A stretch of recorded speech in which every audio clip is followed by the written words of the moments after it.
بسم اللہ الرحمن الرحیم۔ اس ویڈیو میں آپ کو بتانے والا ہوں کہ شب قدر کی رات میں کون کون سی نمازیں ادا کرنا چاہیے، اور شب قدر میں ایک ایسی نماز کے بارے میں آپ کو بتانے والا ہوں جو کہ آپ کے لیے سب سے بیسٹ نماز ہوگی۔ یعنی کہ شب قدر میں جتنی بھی نمازیں آپ نے سنی ہوں گی ان میں سے میں سب سے بیسٹ نماز اس ویڈیو میں آپ کو بتانے والا ہوں، تو آخر تک ضرور بنے رہیں۔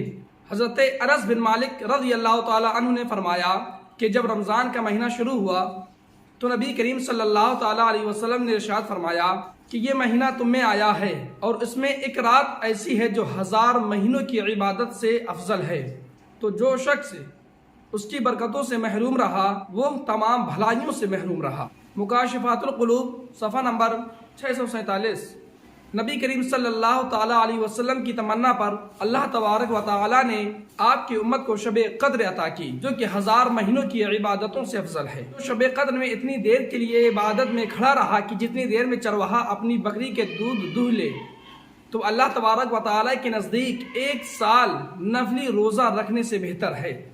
اب یہاں سے میں آپ کو شب قدر کی نمازیں بتاؤں کہ شب قدر میں کون سی نماز ادا کرنا چاہیے۔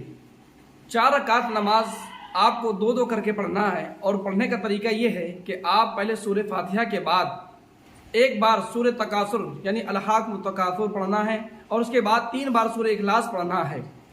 2 کر کے آپ کو اس طرح 4 رکعت نماز ادا کرنا ہے، اور اس کی فضیلت یہ ہے کہ آپ کی موت کے وقت سختیاں میں آسانی ہوگی۔ اور 2 رکعت آپ کو اس طرح ادا کرنا ہے کہ سورہ فاتحہ کے بعد 7 مرتبہ سورہ اخلاص، اور سلام پھیرنے کے بعد 7 مرتبہ استغفر اللہ پڑھیں۔ اس کے پڑھنے کے فائدے یہ ہیں کہ آپ کے والدین پر اللہ کی رحمت برسے گی۔ اب میں اس نماز کی طرف آپ کو لے جا رہا ہوں جو آپ کے لیے اس شب قدر کی سب سے بیسٹ نماز ہونے والی ہے، اور وہ نماز ہے آپ کی قضا نماز۔